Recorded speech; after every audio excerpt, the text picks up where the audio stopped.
Harina koa tema piafinefina be anao avy amin'ny alianao any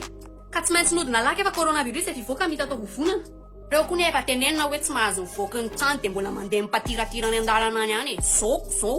tsaloha fa moafanjoboly miaraka aminay eto ka tsaloha ary ve zany mba miara misarisary soretsika mitsanome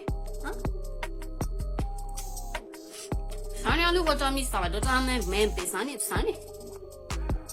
za tsy maheno fa maimbo ohatrinao ohatrinao any aiza hoe za le ambaratonga an'le fofona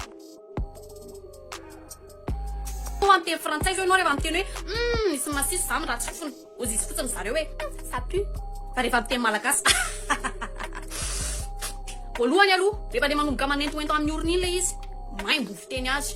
manomboka rehefa ohatra miakatrakatra ohatra miakatra any amin'ny ato dohatra mampaserisereny iny le izy zany somary manomboka amin'le ambaratonga hoe masiso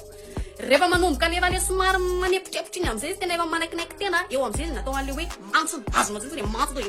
any anatinatiny any ary le tena ambaratonga avo indrindra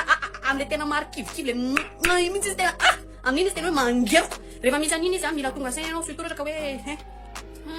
zay aloha de mariny de aloha zavatsara ohatra zany io mbola eo amin'ny ambaratonga ambanimbany mbola azontsika le fetiny zany kia raisiko ohatra koa zao am'le teninao farany teo iverena kely le teny malagasy teo le hoe miefonefona tonga de azonao an-tsaina mihitsy na mbola tsy nenao azany fiteny zany hoe miefonefona tonga de azonao hoe zay zany tika anao zany tena mba sy voatsara fa ohatrany toatra malina be anazy ankoziny ity zany kala raha resaka ohatra indray de ananatsika zany ohatra zao hoe fomba fiterana ankiroe miboritsaka avao ilay izy tonga de azonao trany hoe na le feo an'le fiteny zany tonga de miboritsaka le izy tonga de mazava be mora zao le rehefa le mandazy zao le bandy kely le mbotinao na le ataonareo hoe crèche zao tonga de midobodoboka be fo tonga de anao tsony hoe midobodobodobodo anao zany mora le teny malagasy midoboka bo be mihitsy kelikely any zany ohatra menao zany zay koa zao ohatra anankiray zao zay rehefa te hilaza abe ohatra zao hoe kilitika rehefa tena kely de kely izy de tsy maintsy ohatra zay mihitsy izy kilitika ty tsisy olety mihitsy kilitika be mihitsy izy zany fa tsy maintsy hoe kilitika bilitika kititika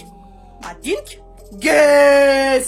ye tsy maintsy zay ianao mihitsy tsy te mihitsy kezakila izy fa tsy maintsy gez tena reveko ranga marina ranga zany zany eo ihany fa andeha ody am'izay ary avitra ka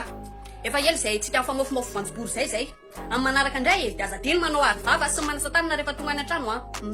zay de loatsika sy mifanajavelanelana ray metatra foana fiora tsy raha mihitsy zay raha ngamankanareo zay ety any amin'ny manaraka indray ny tafatafa